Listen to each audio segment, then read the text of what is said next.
Across the Middle East, Iran has now begun to showcase a glimpse of its true military power. One by one, it is revealing advanced technologies that the world never even knew it possessed. And seeing these systems, many are now asking, how long had Iran been hiding all of this? Let's break it down. First, the Beriev A-50. Most people don't realize that in modern warfare, there are certain aircraft that don't fight directly. They don't fire missiles, they don't engage in dogfights. Instead, they control the entire battlefield, and one of the most powerful among them is the Beriev A-50, a Russian-made airborne command and control aircraft, often referred to as a flying radar station. And surprisingly, Iran has had access to this system for quite some time. The most striking feature of this aircraft is the massive rotating radar disc mounted on top. Inside that disc is an extremely powerful surveillance radar capable of scanning vast areas of the sky. While a typical fighter jet can scan only a limited range with its onboard radar, the A-50 can monitor targets from nearly 1,000 kilometers away. Not just fighter jets, even low-flying drones or cruise missiles can be detected and tracked. Some analysts believe this is one of the key reasons why almost nothing can enter Iranian airspace undetected. Once a target is identified, operators inside the aircraft analyze the data instantly, and within seconds, that information is relayed to nearby fighter jets, missile systems, or military bases. What's even more impressive, this aircraft can stay airborne for extended periods, continuously monitoring the battlefield from above. Now let's move to something even more unexpected. Recently, amid rising tensions in the Middle East, reports have emerged of a mysterious surveillance ship spotted near Iranian waters.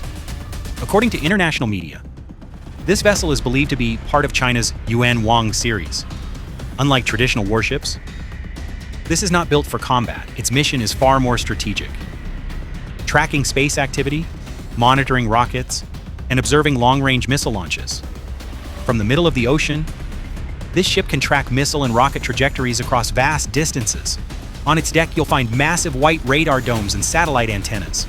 These systems are so powerful, they can detect objects thousands of kilometers away. They can calculate speed, direction, altitude, all in real time. But that's not all. One of its most critical roles is maintaining communication with missiles and satellites, especially during hypersonic missile tests, because tracking such high-speed objects is extremely difficult. And only a few systems in the world are capable of doing it. Typically, these Yuan Wang-class ships are around 180 to 200 meters long, equipped with advanced radar systems, satellite communication arrays, and onboard data analysis centers. Some reports suggest they can track over 600 airborne objects at the same time.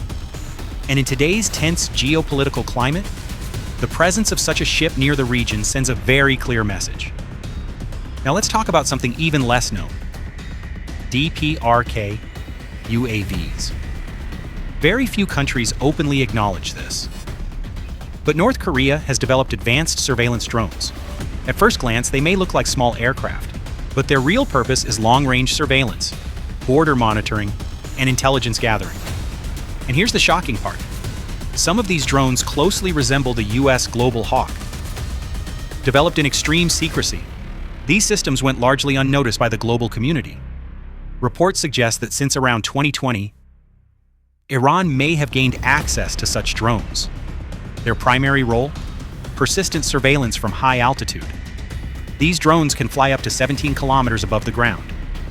From that height, they can capture detailed imagery of enemy positions, troops, vehicles, military installations, everything. Their speed is around 200 kilometers per hour, but what makes them truly powerful is their endurance. They can stay airborne for hours, even hover over a specific mintica, continuously monitoring it. Operated remotely from radar control stations, operators receive live video feeds and real-time intelligence. And finally, Iran's own creation, the Ababil UAV. Many people don't realize that Iran has developed its own tactical drone systems. The Ababil is one of them. A domestically built surveillance and strike UAV, equipped with high-resolution cameras. That kind of flexibility can change everything. So when you look at all these systems together, airborne radar platforms, space tracking ships, high-altitude drones, tactical UAVs. It becomes clear. This isn't just about weapons. It's about control. Control of the sky. Control of information and ultimately